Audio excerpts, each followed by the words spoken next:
This final chapter of the guide and the book is called The Blues in Jazz. And without blues, there wouldn't be jazz, quite frankly. This is an essential ingredient in the recipe that makes up all styles of jazz. Many people would argue that it's not jazz if it doesn't have some element of blues in there. And when we're talking about the blues form, most of the time we're referring to a 12-bar blues form. And it's very similar in vibe and in sound to traditional blues form or a rock blues form that evolved from traditional blues forms. But there are a few twists and turns in the form within the 12 bars that are standard in the jazz language. And we're going to take a look at those chord changes in example 1. For guitar players, the first thing to notice, especially if you're just getting into jazz blues progressions for the first time, is that jazz blues tunes are mostly in horn keys, usually in the keys of F or B flat, sometimes in the key of E flat, but almost never in the key of E or A or these more specific guitar-centric or string-oriented keys. And that's because horns, are their home keys would be F and B flat and E flat and A flat and so on. But I would say the most common key that you'll play blues in would be the key of F. So that's the first consideration, just working your way around the fretboard in this key.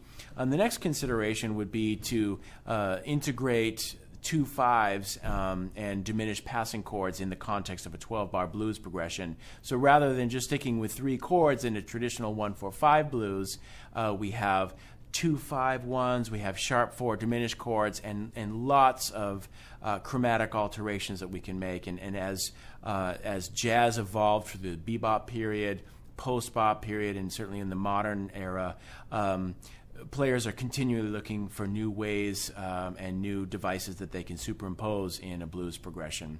So let's take a look at the basic architecture.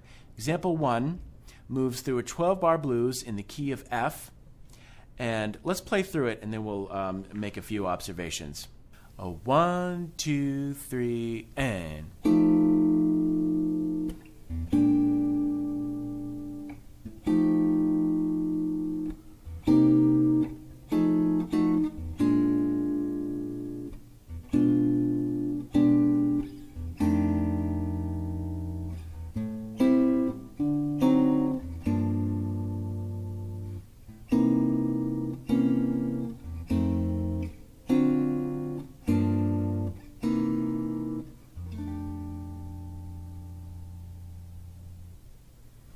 Okay, a couple of things to note there.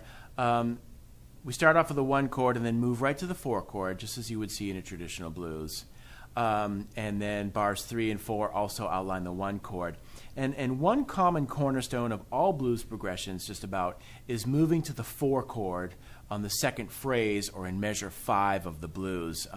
Just about every, if you're going to call it a blues, it usually has that harmonic move in it.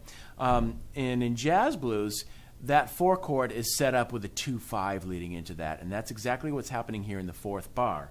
We start off with a C minor chord, moving to an F7, which is the tonic of blues, but in this case is functioning as a 5 leading to the 4 chord, B flat. So, as such, we can alter it. We can put some altered 9s on top of that, which guide your ear to the 4 chord rather nicely. Another thing that is distinctive about the jazz blues from a traditional 1-4-5 blues is in measure 6, that 4 chord quite often goes to a sharp 4 diminished chord.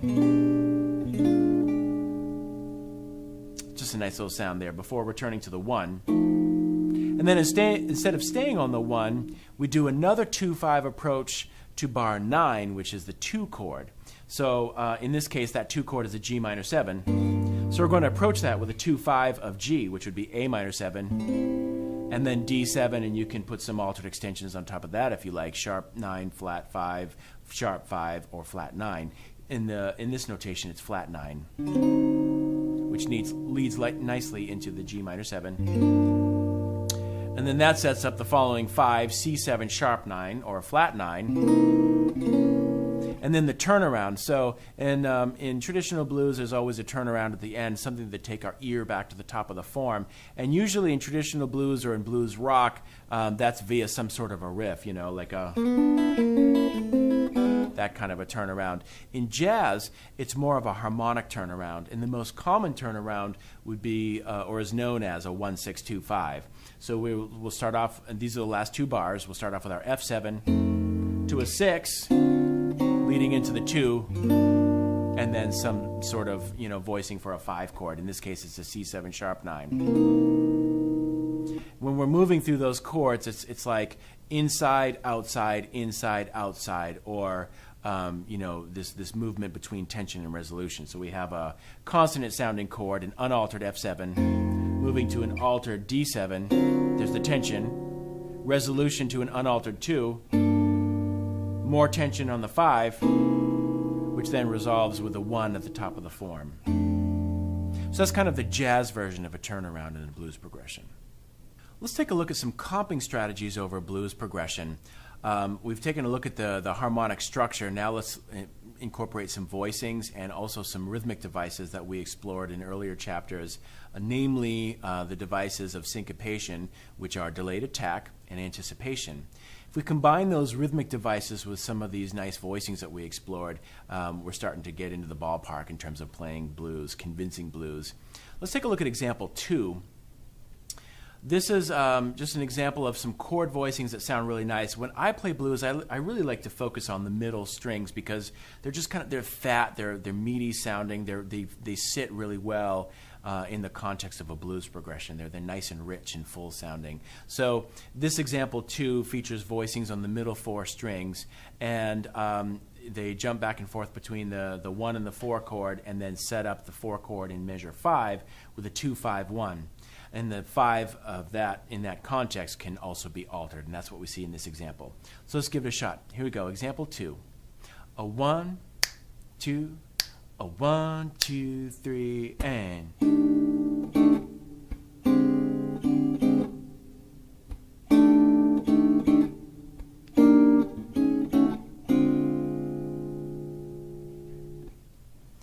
Example 3 picks up where we left off in example 2.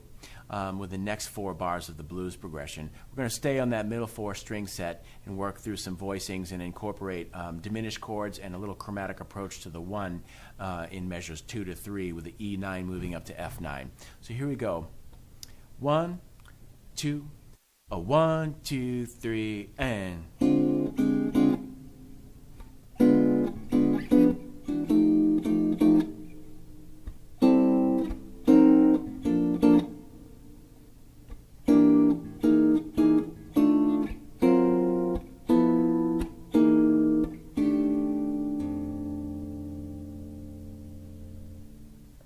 In example 4, we start to take a look at some of the substitutions that are common. So example 4 shows an alternate move that you can make. Instead of playing the sharp 4 diminished chord, which would be a B diminished 7, we can also play the flat 7 of the key. So the key center that we're working in is F. So the flat 7 would be E flat. So a flat 7-7 chord is an E flat dominant 7 chord, and that's a wonderful move. So example 4 illustrates that, moving from the 4 chord back to the 1, the tonic chord, via a flat 7-7. Some people call this the backdoor chord, and it's a very common move. So let's take a look at that. A 1, 2, 3, and.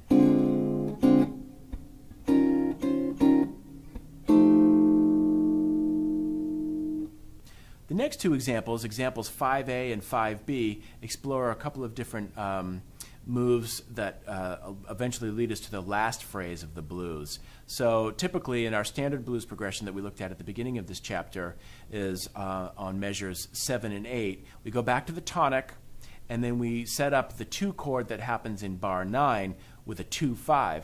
But there are a few different ways that we can connect to that 2 chord.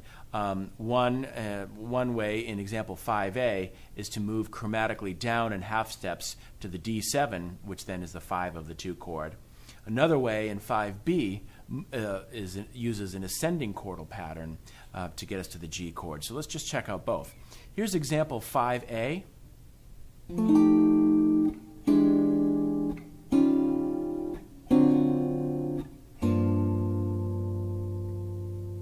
And just as we saw earlier with our normal turnaround in the blues, we're kind of going back and forth between a consonant chord or an inside chord, we can say, a chord that does not have inherent tension in it, to a chord that does have tension. So we're starting off with a 1 chord. Obviously that won't have tension, and that's going to be just a dominant 9. But then we'll move to an E7 chord that will have an altered extension on it. And it's also a common tone of F9. It sounds really nice. Then we'll flip-flop back to an unaltered chord with the E flat dominant 9. And now move to an outside chord with a D7 sharp 9. And that tension will be resolved with the following 2 chord.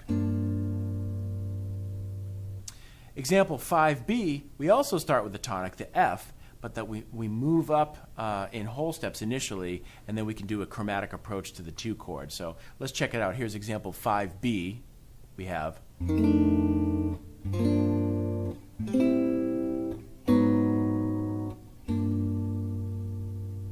Many of you will be familiar with that sound if you know Stormy Monday. T-Bone Walker was a great blues player and jazz player, and he incorporated a lot of jazz harmony into his urban blues style. And that's exactly what's happening here in 5B. We have this wonderful balance between traditional blues, urban blues, and jazz harmony. So what we're doing is we're starting with the F chord, nice low voicing because that gives us a place to move from. So we'll start with an F13 for nice color. We'll move up to a G minor 7, and then the A minor 7. Now from here, you could resolve to a D7 as you normally would, but a nice effect that you can do is just take that A minor 7, move it down a half step, which chromatically approaches the G minor 7. It just slides right into it so nicely. And then we're back at the 2 chord. So those 2 examples give you a couple of varieties to choose from.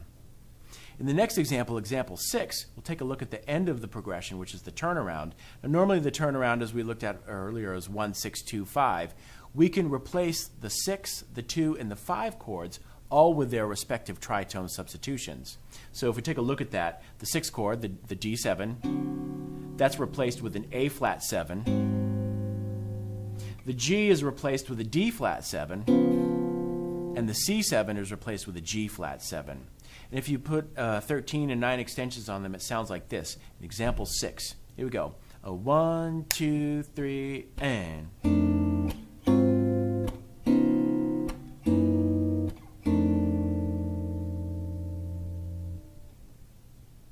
Example 7 illustrates very clearly how these tritone substitutions work. So we have D7, A flat 7.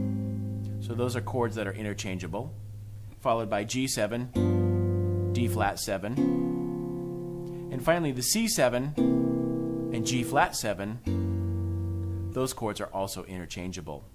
So not only can you move from F, D, G to C, or the tritone substitutions as in example 6, but you can combine any of those. So for example, you could go F to A flat, and then move down to G, and then G flat.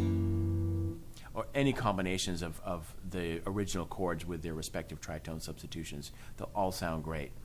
Okay, let's take a look at some soloing strategies that you can employ in the blues. Example 8 features a very common way of just outlining the blues chord per chord, just like we've been looking at throughout this book. We're thinking vertically, we're really focusing on chord tones for each individual chord, and we're employing a lot of different rhythmic ideas, rhythmic motives, triplet rhythms, anticipation, delayed attacks. So example 8 just kind of gives you a very traditional approach to outlining these changes. We're targeting certain notes, such as in the 4th bar, the F7 flat 9. We're incorporating that into our line. But there are some other things that you can do to really bring this progression to life.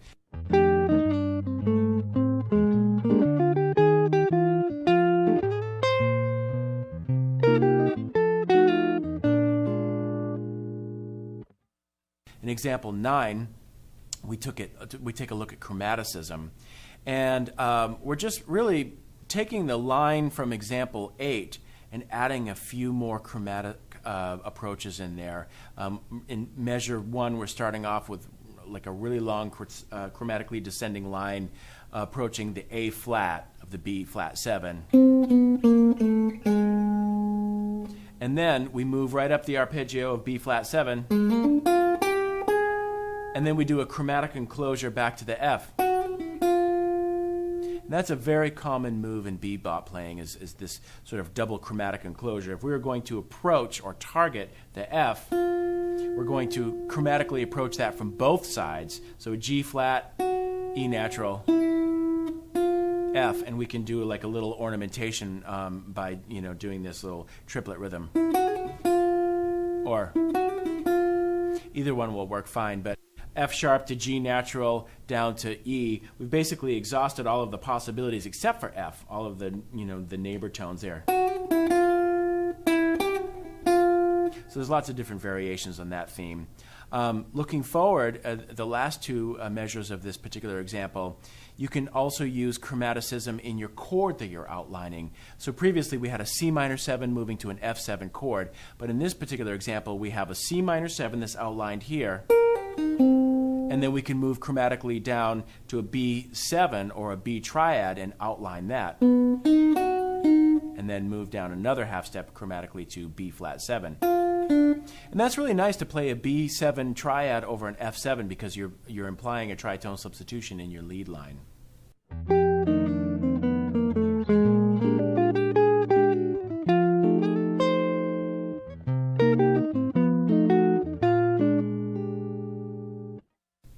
In example 10, we can take a look at another concept that's very common in blues, playing on the 5 minor. This is a technique that Wes Montgomery loved to use. George Benson uses this technique. It's really a wonderful sound. So the idea is that on every chord, you can play ideas, minor ideas, on the 5 of that particular chord. So for example, if we're working with an F7, we can play C minor ideas because C is the 5 of F. So that's what's happening here in the first bar. We're basically outlining a C minor triad, or C minor 7, and that moves right into an F minor 7 idea, which is happening over the B flat 7 chord. So F is the 5 of B flat. So over this B flat 7 chord, we're going to play F minor 7 ideas. Back to a C minor over F7. Then on our 2-5 of B flat, on the C minor 7, we're outlining a G minor. And then we'll just use a chromatic approach and outline F sharp minor 7 over the F altered. And we saw this device in earlier chapters, but it's a really great chromatic move. We can go G minor to F sharp minor 7, outlining this F altered sound, and then resolve that to an F minor over the B flat down another half step.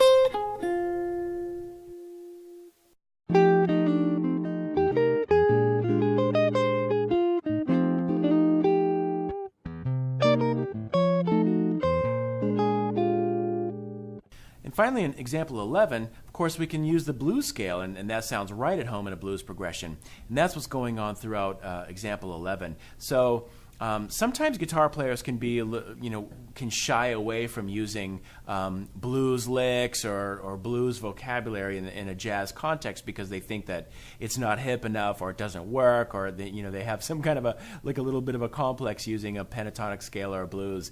Don't even worry about that. This is a blues progression. Blues licks feel totally at home. And that's what's happening here. We're starting off this line using the F minor blues scale. And that sounds just beautiful over an F7. And then we can answer that over the B flat 7. And then even over the context of a 2-5, we're just playing a straight up blues line. And that, again, is a very refreshing way to approach a blues if you're playing a lot of, vertical approaches, a lot of chromaticism, a lot of bebop lines. Just starting and finishing a phrase with a solid blues idea or a blues lick can be a really powerful statement in the context of your solo.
It's my sincere hope that you take this book and really work with it. Take your time through it. It's not meant to be a book of just a bunch of licks to memorize, but rather these are kind of deeper concepts that are applicable to lots of different styles of music, including jazz guitar. But I think it's also appropriate for beginners as well as intermediate players as well as experienced professional guitarists.